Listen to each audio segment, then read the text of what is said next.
Olá, pessoal!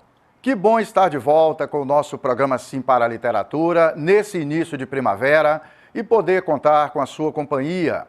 Portanto, nesse momento de pandemia, fica em casa, proteja a sua saúde, seja responsável com a vida de seus familiares, se acomode na poltrona e curta junto comigo.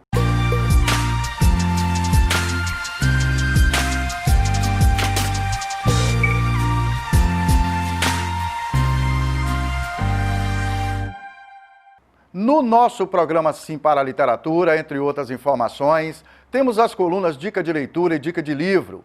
Temos também as colunas O Livro da Minha Vida, a participação de telespectadores, apaixonados pela leitura, além de entrevista e muito mais. E quero mais uma vez convidar vocês para conhecer o nosso canal Paixão pela Leitura, comigo, professor Pereira, onde publicamos vídeos com dicas de leitura de livros que constam no acervo de bibliotecas públicas de municípios da região, para que professores, estudantes e seus familiares se sintam motivados para pegar esses livros para ler, estando em casa por causa da pandemia. Nessa edição, mais uma vez, vamos falar especialmente de literatura.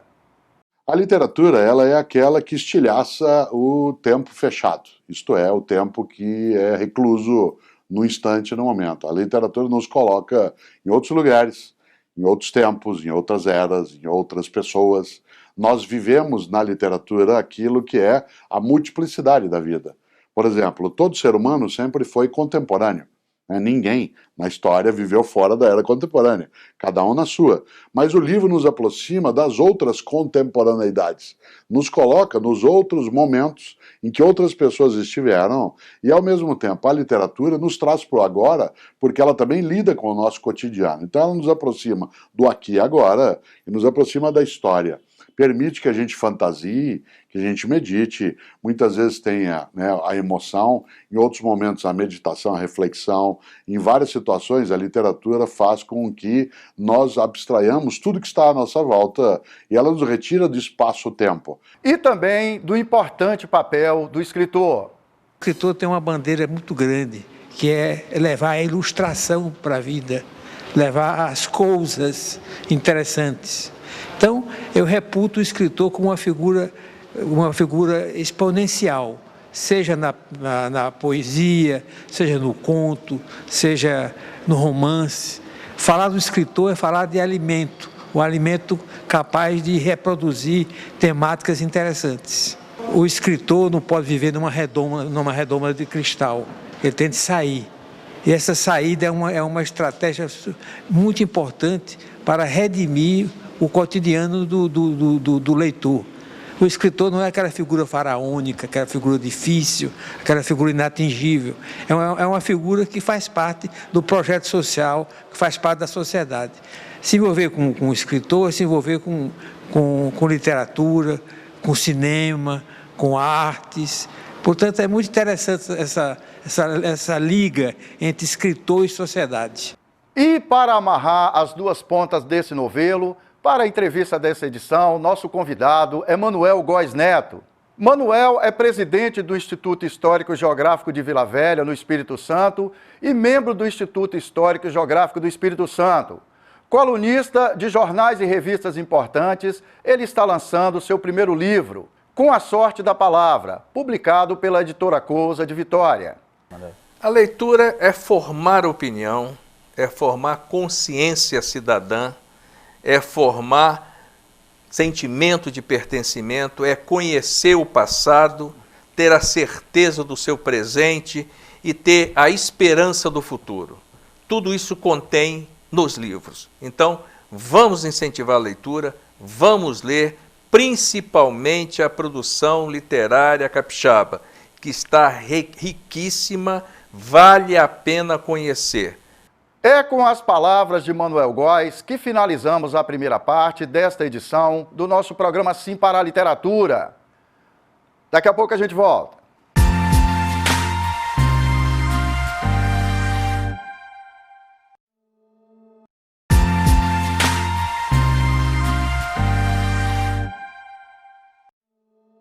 Estamos de volta com o nosso programa Sim para a Literatura e é muito bom continuar na sua companhia. Como em outras situações, pessoal, eu tenho insistido aqui e em outros ambientes que frequento, da importância de estreitarmos relações afetuosas com os livros, esse nosso companheiro de caminhada, pelas trilhas da vida fora. Falando nisso, me acompanhem na nossa coluna Dica de Leitura desta edição.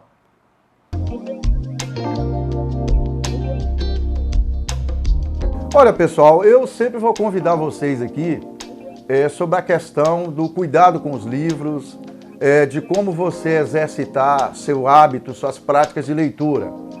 Então eu vou deixar com vocês aqui, nesse vídeo, nessa semana, algumas dicas, entre outras que semana após semana a gente vai compartilhar. E eu já deixo aqui um convite para vocês. Você pode postar aqui no nosso canal, faça seu comentário de alguma prática de leitura que você tem no dia a dia, para que a gente possa também incluir aqui nas nossas dicas e reproduzir isso para outras pessoas. Então, sempre vou falar, tome cuidado com os livros, cuide bem dos livros. Esse nosso grande parceiro de caminhada. A primeira dica que eu vou deixar para vocês nesse vídeo, tenha interesse por livros, se interesse por livros. Eu costumo dizer, por exemplo, tudo que a gente faz no dia a dia, tudo que a gente faz no dia a dia, a gente posta nas redes sociais. Às vezes você está no bar com os amigos, às vezes você está no churrasco de família, no churrasco da empresa, compartilhando o seu dia a dia, suas experiências que são prazerosas para você. Coloca o livro nesse ambiente de prazer. Tenha interesse por livros. Tem municípios que infelizmente não têm o privilégio de ter uma biblioteca pública. Mas se você mora num lugar que tem biblioteca pública, visite a biblioteca. Leve seus filhos, leve seus sobrinhos, seus enteados, pessoas que você pode influenciar. Você, professor, você, professora, estimule seus alunos a frequentar a biblioteca, a ter contato com os livros. Porque o resultado disso são pessoas mais estudiosas, mais interessadas no conhecimento.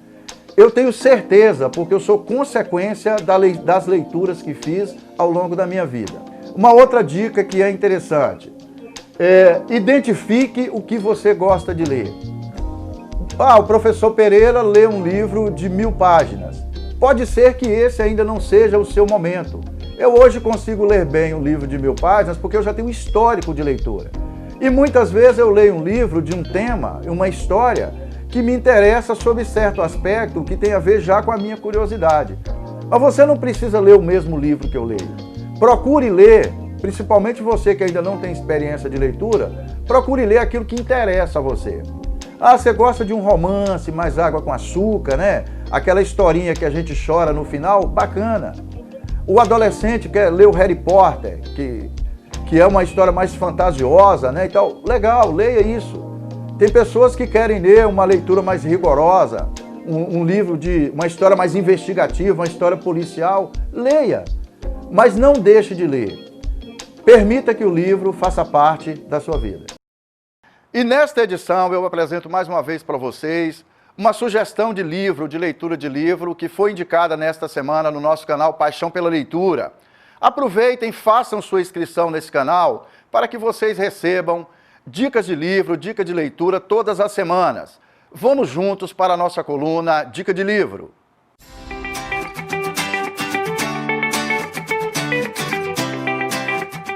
Hoje eu quero compartilhar com vocês o livro O Menino do Pijama Listrado. Conta a história de duas crianças que vivem realidades socioeconômicas completamente diferentes. Uma criança judia e outra criança é filha de um oficial nazista. Bruno, filho do oficial nazista, passa a viver longe de sua casa, de sua terra de origem, pois seu pai foi transferido para uma terra distante. Portanto, Bruno, de 9 anos de idade, passa a viver longe dos seus amigos e naturalmente busca contato com outras crianças. Ele passa a explorar o local, o terreno próximo da casa, onde vai viver com sua família, perto do local onde seu pai trabalha, um campo de concentração nazista. Nessas idas e vindas, Bruno conhece um menino judeu que tem a mesma idade e que vive com pijama listrado, que é o uniforme das pessoas e das crianças que estão no campo de concentração. Naturalmente, naquelas circunstâncias, condenadas a morrer, mas Bruno não sabe disso. E essa troca de experiências e de vivências dessas crianças se conhecendo e explorando o local, se transforma numa história trágica e emocionante, que vale a pena vocês conhecerem através da leitura desse livro. Esse livro, O Menino do Pijama Listrado, foi escrito pelo irlandês John Boyne, que teve a habilidade de conduzir o leitor, página após página, para o final emocionante dessa história. Só lendo o livro para saber. Professores, estudantes e familiares, nesse momento em que estão ficando em casa, por causa do necessário isolamento ou afastamento social, procurem esse livro no seu círculo de amigos ou de parentes ou na biblioteca da sua cidade. Aqui em Linhares, esse livro está disponível na Biblioteca Pública do município, que fica na Praça 22 de Agosto, no centro da cidade. Agora, pessoal, ao sair de casa para ir à biblioteca, é claro, você tem que usar máscara, utilizar o álcool em gel, de acordo com a necessidade, e evitar aglomerações no sentido de ficar perambulando pela rua sem necessidade. Portanto, cuide bem da sua saúde e da saúde dos seus familiares. E permita que o livro faça parte da sua vida. É misturando vivências de leitura com várias gerações que vamos para a nossa coluna Participação de Telespectadores. Acompanhe junto comigo.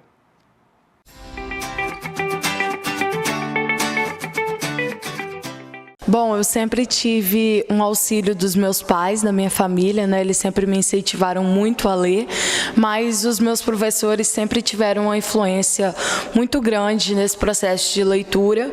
Eles indicavam livros, eles me incentivavam e mostravam para mim que a melhor forma de eu viajar, de eu poder estudar, era lendo, porque ler é você viajar sem sair do lugar, é você entrar num mundo totalmente diferente. Meu pai e minha mãe sempre me incentivaram a ler porque eles acreditam que a leitura abrange novos mundos. Com a leitura você ganha conhecimento, não só para português, mas para várias outras matérias. E os meus professores sempre me incentivaram a ler. Eles acreditam na mesma forma, porque com a leitura, além de português, como eu disse, matemática, quando você for fazer alguma questão, você precisa saber interpretar. Então eu acredito que seja isso. Seguindo junto nessa primavera de expectativas com as novas gerações, que finalizamos a segunda parte desta edição do nosso programa Sim para a Literatura. Daqui a pouco a gente volta.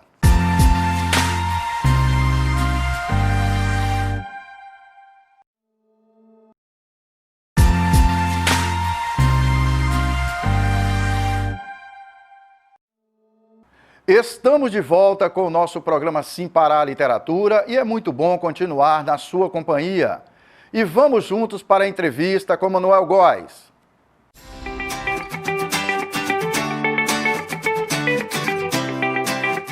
E aí a pergunta que eu sempre faço para nossos convidados, né? Depois a gente vai falar da sua experiência como escritor. Como é que a leitura de livros de literatura aconteceu na sua vida, Manuel? Eu não tinha hábito da leitura, né? Eu era, como a maioria dos brasileiros, na adolescência, preparando para o vestibular, meu pai me apresentou Machado de Assis e falou: meu filho, leia tudo que você puder de Machado de Assis, que você vai ter uma boa formação, um bom embasamento para o vestibular.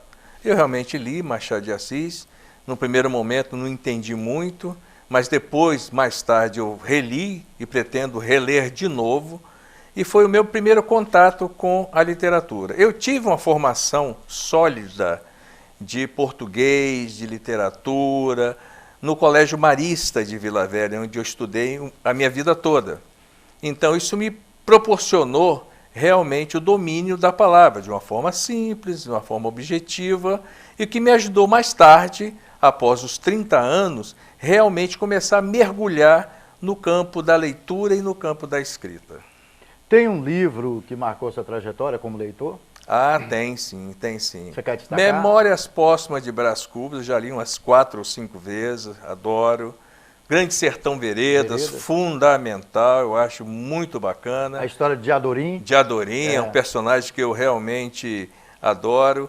Que é um livro que tem uma linguagem muito difícil, assim, difícil. Da gente seguir página a página, né? Normalmente você tem que... Você lê 3 páginas, volta uma para tentar entender. Sim, e eu gosto. A minha leitura realmente é assim. Eu gosto de ler, reler, ler de novo. Então, agora sim, eu estou me dedicando aos autores, aos escritores, à literatura produzida no Espírito Santo. Aqui no Espírito Santo. Isso. Você quer destacar algum escritor? Destaco, sim, destaco. Claro que sem causar desconforto em mais alguém. Né? Não. Apenas homenageando a todos, eu posso citar Caê Guimarães com a poesia fantástica, a professora Bernadette Lira, o Matusalém de Moura, o Anaximandro, o doutor Getúlio Pereira Neves, a nossa grande inspiração Bernadette Lira e outros mais. Todos se sintam abraçados. É muita gente boa fazendo literatura no estado do Espírito Santo. E nós aqui colaborando um pouquinho com o nosso voluntariado. Eu costumo dizer que essas pessoas nos ajudam a compor o DNA dos projetos que a gente faz, né, de incentivo à leitura. Com certeza. Realmente, estar com eles, poder colaborar, caminhar juntos, é um prazer muito grande. Nós estamos atravessando um momento de muita dificuldade com a literatura, de muita dificuldade com a cultura, então nós criamos até um termo, esse termo foi criado pelo Saulo Ribeiro, da editora Cousa, que realmente produziu o meu livro, tá? E ele fala que nós somos guerrilheiros da literaluta. Eu gosto muito desse termo. Então, nós precisamos, sim, estar juntos, ajudar a literatura, ajudar o hábito da leitura, formar novos leitores. Isso é fundamental para a formação de um povo, é fundamental para a identidade capixaba, e é isso que norteia todo o meu trabalho voluntário no Instituto Histórico e Geográfico de Vila Velha, no Instituto Histórico e Geográfico do Espírito Santo. Professora Arlene Campos, que é uma das nossas melhores referências aqui, nós elegemos que a gente chama ela madrinha literária do nosso projeto, que ela fala que a gente não pode deixar as trincheiras, né? Sim, com certeza. A gente certeza. tem que manter a resistência. Com certeza. Sim. E eu ontem mesmo participei de um bate-papo com o Saulo Ribeiro, que seria o lançamento oficial do meu livro, uma live rápida, quando nós dissemos isso, né, que é fundamental quebrar barreiras, romper fronteiras, romper portões e mostrar a literatura produzida no Espírito Santo para todo o Brasil, para a América Latina. É fundamental esse momento. Nós conhecemos bem, o artista é artista, ele não é marchand, o artista não sabe negociar a sua arte, então tem que ter um agente para isso. O escritor é a mesma coisa, o escritor fica inibido, ele fica restrito às suas obras, aquele amor de pai para filho, porque os livros são realmente os filhos dos escritores. Então nós precisamos quebrar isso, ter todo esse movimento que eu vou sempre repetir, pela Cousa Editora, para os demais editores que têm privilegiado a literatura produzida no Espírito Santo, que já está rendendo frutos, porque o Caê acabou de ser premiada, a professora Bernadette está por ser premiada. Então, isso é um grande incentivo de nós levarmos a literatura para fora do nosso estado. E para as escolas, fundamental, que faça um apelo a todos os secretários municipais de cultura, ao secretário municipal de Estado, o senhor Fabrício, vamos levar a literatura produzida no Espírito Santo para as escolas. Ô Manuel, você fez uma colocação aí que é importante até para um link de uma pergunta que eu ia fazer para você. Todo o movimento que a gente faz, as ações dos nossos projetos de incentivo à leitura, isso é bem claro para a gente, né? São voltados para o público que está na escola pública, né? Tanto na rede estadual quanto na rede municipal. Sim, sim. Nós entendemos que nas escolas públicas que reside o público, meninos, meninas, estudantes, famílias, né, que estão interligadas com a escola, que mais precisam ter acesso a bens culturais. Como nós estamos falando de livro, a gente leva as ações no sentido de aproximar o livro dessas pessoas. Por que é importante popularizar o livro? Que até então o livro é visto no Brasil como um bem de consumo muito elitizado ainda, né? Meio que as pessoas estranham ainda quem lê. Por que é importante popularizar o livro? Não, é fundamental. A primeira ação que tem que ser feita é uma ação social dentro da família. A assistência social dos municípios tem que fazer um trabalho na família para conscientizar o pai e a mãe da importância de levar o filho a uma biblioteca. O livro está disponível. Agora mesmo eu visitei uma biblioteca aqui em Linhares, fantástica biblioteca municipal, que está sendo muitíssimo bem cuidada. Então, a primeira ação seria essa, quebrar essa barreira de achar que livro é para elite, que livro é para pessoas de posse, que é uma informação que não tem um acesso fácil. Tem sim, o jovem quer ler. A literatura está aí, a literatura online também facilita. Sabemos pelas plataformas digitais também. Justamente, né? Sabemos das dificuldades que realmente nem todo mundo tem acesso à internet, a celular, às plataformas digitais. Mas a conscientização parte da família, fazer um programa direcionado à formação de novos leitores, apresentando o livro de forma gratuita, porque é possível sim ter projetos de benefício ao escritor e o principal, de benefício ao estudante, de benefício ao leitor, ao jovem leitor. Colocar o livro como um bem de consumo do dia a dia das pessoas, comum. Tornar o livro algo comum, claro que levando-se em consideração que você só tem o benefício da leitura quando você lê o livro. Nada como a experiência da leitura de uma ótima história contada nas páginas do livro. Mas o livro é importante que ele se torne um bem de consumo comum. Sem dúvida, sem dúvida, como é a saúde. Afinal, a cultura é um direito constitucional.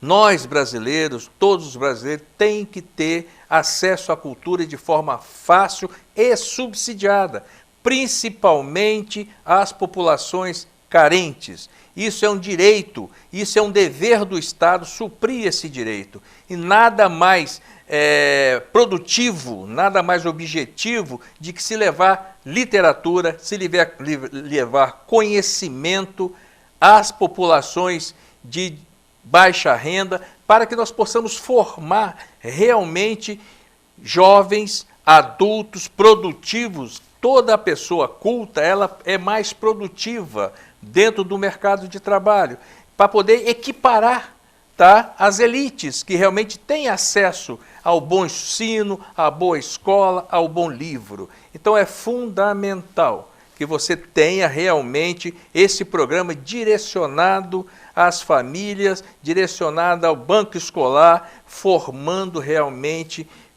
pessoas que tenham aquele sentimento de pertencimento, de gostar do seu lugar, do seu município, do seu estado, e ter orgulho de ser capixaba, de ter orgulho de ser brasileiro. E só tem uma forma, levando informação, dando acesso à cultura. E a nossa cultura, ela é muito rica.